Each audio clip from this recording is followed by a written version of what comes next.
ललन बाबू को मिल गया है क्या? तो पंचायती राज मिल गया है, तो पशुपालन, तो मत्स्य पालन, तो बकरी पालिए, मछली पालिए। इस पर तो मुझे वही कहावत याद आ रही है ना, कहते हैं खोदा पहाड़ निकली चुहिया। मंत्रालय होते हैं केंद्र में, गृह मंत्रालय, रक्षा, वित्त और विदेश। चारों में से कोई भारी भरकम मंत्रालय नहीं मिला, चारों तो भाजपाइयों के पास ही रह गए। जैसे बच्चे को एक झुंझुना दे के फुसलाया जाता है, वैसे बिहार वालों को दे दिया गया झुंझुना।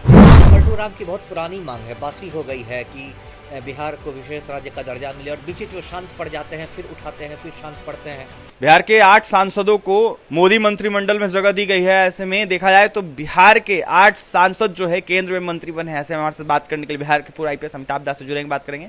अमिताभ दास जी, लोकसभा चुनाव खत्म होने के बाद, रिजल्ट आने के बाद कई सारे एनडीए के सांसद जो है जीत दर्ज किए हैं, और अब जाकर जिस तरीके से मोदी कैबिनेट में 8 सांसदों को जगह दी गई है, कैसे देख रहे हैं और क्या कहिएगा?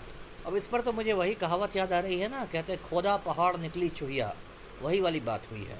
जब 4 जून को नतीजे आए थे तो नीतीश कुमार का बहुत भौकाल बनाया जा रहा था कि नीतीश बाबू किंग मेकर बन गए, किंग मेकर बन गए। पटना में चमचों ने पोस्टर लगा दिए थे, टाइगर जिंदा है, टाइगर जिंदा है, फलना चिलना। लोग कहने लगे थे कि अब तो बिहार माला माल हो जाएगा, अब तो बिहार को विशेष राज्य का दर्जा मिल जाएगा, अब तो रेल मंत्री बिहार का रहेगा, वित्त मंत्री बिहार का रहेगा। लेकिन जब मोदी ने मतलब बंटवारा किया मंत्रालयों का, तो जो कहते हैं, जो अभी एक शब्द बहुत प्रचलित है मीडिया में, झुंझुना। तो जैसे बच्चे को एक झुंझुना दे के फुसलाया जाता है, वैसे बिहार वालों को दे दिया गया झुंझुना। अब देखिए, तो 4 सबसे भारी भरकम मंत्रालय होते हैं केंद्र में, गृह मंत्रालय, रक्षा, वित्त और विदेश। चारों में से कोई भारी भरकम मंत्रालय नहीं मिला, चारों तो भाजपाइयों के पास ही रह गए। भाजपा वालों को भी नहीं मिला, ना ही सहयोगी दल को मिला, किसी को बिहार से नहीं मिला, रेलवे कृषि भी नहीं मिला। वही मैं बोलने जा रहा था। उसके बाद जो है मतलब और भारी भरकम मंत्रालय, एक रेलवे है। जैसे कि लालू यादव बिहार से थे, रेल मंत्री थे, तो उन्होंने छपरा में आपको रेलवे चक्का का ये की फैक्ट्री लगवाई, या मधेपुरा में रेलवे इंजन की फैक्ट्री लगवाई, या कुछ ट्रेनें भी चलवाई गरीब रथ टाइप का। तो वो भी नहीं मिला। शुरू में बहुत हल्ला था कि चिराग पासवान को ये मिलेगा, वो मिलेगा। तो अब ललन बाबू को मिल गया है क्या? तो पंचायती राज मिल गया है, तो पशुपालन, तो मत्स्य पालन, तो बकरी पालिए, मछली पालिए। मतलब ऐसे एक दिया गया है। एक तरह से मैं तो इसको बेइज्जती मान रहा हूँ। और अगर मतलब नीतीश कुमार में कुछ स्वाभिमान होता तो वो समर्थन वापस ले लेते। लेकिन ये तो अभी देख रहे हैं कि अब मतलब जो खिचड़ी पक रही है, ये हो सकता है कि नवंबर में इस साल विधानसभा चुनाव करवा दें और उसमें फिर भाजपा की मदद से लड़ें। तो इसलिए सब बिहार को कुछ मिलने उलने वाला नहीं है, और बिहार की जो दुर्गति थी वो बरकरार रहेगी। जी, कोई फायदा नहीं है बिहार को 8 मंत्री बने तो? कोई फ़ायदा नहीं बिहार से 8 मंत्री बनने से। और जो लोग मंत्री बनाए गए हैं, अब सतीश चंद्र दुबे बनाए गए हैं, कोई बहुत, मैं नहीं मानता कि उनकी कोई अच्छी छवि है। इस तरह से लोग बने हैं, विवादास्पद लोग बनाए गए हैं। तो मैं तो बहुत निराश हूँ व्यक्तिगत रूप से। जी, विशेष राज्य के दर्जे की काफी चर्चा हो रही है, विपक्ष हो या फिर कुछ सत्ता पक्ष के लोग हो, वो भी चर्चा कर रहे हैं।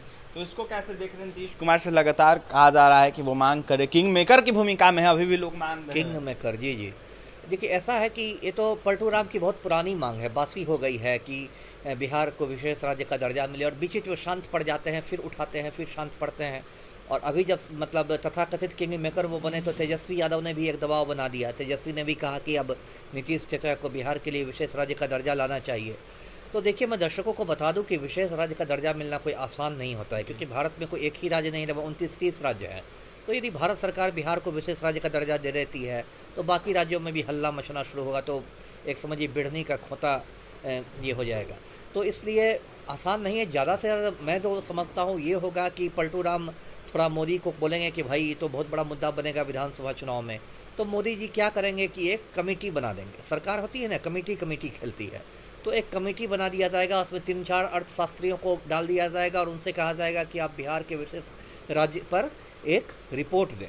और रिपोर्ट आएगी अपना 1 साल, 2 साल, 3 साल, 4 साल, बार उसका कार्यकाल बढ़ाया जाएगा कमेटी का कि अभी काम नहीं पूरा, अभी नहीं पूरा हुआ है। और बीच में विधानसभा चुनाव जब होंगे तो हमारे पलटू राम घूम के कहेंगे पब्लिक से कि देखिए हमने तो बनवा दिया है, विशेष राज्य पर मंथन जारी है, अब जल्दी ही मिल जाएगा।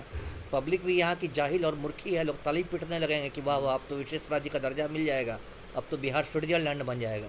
तो ये सब होगा। देखिए, बिहार को कुछ होना नहीं है। जी, क्योंकि बिहार का कुछ होना नहीं है, और ऐसे विशेष राज्य का दर्जा भी कहीं ना कहीं नहीं मिलेगा। ये दावा बिहार की पूर्व आईपीएस अमिताभ कुमार दास का है। ऐसे में जिस तरीके से 8 सांसदों को केंद्र में जगह दी गई, इसको लेकर यह साफ कहते हुए नजर आते हैं अमिताभ दास कि जिस तरीके से 8 मंत्री बने हैं, कहीं ना कहीं बिहार को झुंझुना धरा दिया गया है और जो विभाग मिले हैं इससे कुछ नहीं होने जा रहा है। और तमाम खबरों के लिए बने रहे हमारे साथ। बहुत बहुत धन्यवाद।